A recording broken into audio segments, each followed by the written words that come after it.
পুরো বিশ্বকাপাতে একা মার্কিন প্রেসিডেন্টই যথেষ্ট, আর সে প্রেসিডেন্ট যদি ডোনাল্ড ট্রাম্প হয় তাহলে তো কথাই নেই, যিনি প্রায় জন্ম দিচ্ছেন আলোচনা সমালোচনার।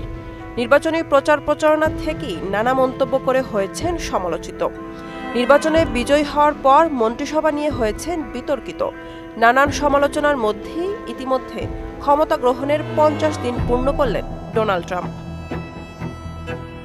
আর মাত্র 50 দিনই গোলক ধাঁধানো অনেক সিদ্ধান্তই নেন প্রেসিডেন্ট ট্রাম্প, যা তার উত্তরসূরির কেউই সাহস করেনি। এ নিয়ে দ্য নিউ ইয়র্ক টাইমস একটি প্রতিবেদন প্রকাশ করেছে, যেখানে উঠে এসেছে 50 দিনে ডোনাল্ড ট্রাম্পের যত কীর্তি।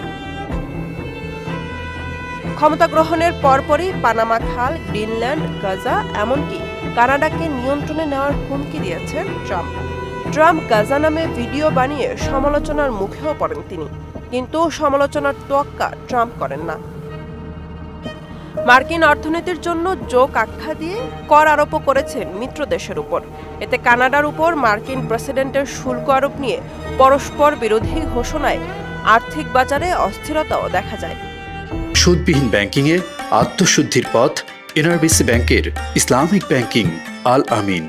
আবার জাতিসংঘের সাধারণ পরিষদে উত্থাপিত প্রস্তাবেও ইউক্রেনের বিপক্ষে ভোট দিতে দ্বিধা করেননি তিনি। নাসার মতো স্বাধীন সংস্থাও রেহাই পায়নি ট্রাম্পের হাত থেকে। সংস্থাটির প্রধান বিজ্ঞানী সহ আরও কয়েকজনকে বরখাস্ত করা হয়েছে।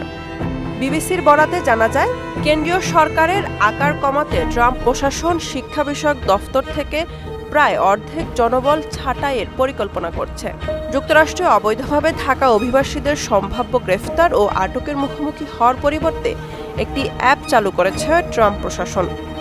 সব মিলিয়ে বিদ্যমান বিশ্ব ব্যবস্থাকে বদলে দিতে ট্রাম্প কতটা সফল হবেন তা এখনো স্পষ্ট না হলেও তিনি যেদিকে হাঁটছেন তা নিয়ে রীতিমতো উদ্বিগ্ন বিশ্ববাসী। বুশরাত জাহান, মোহনা ডিজিটাল।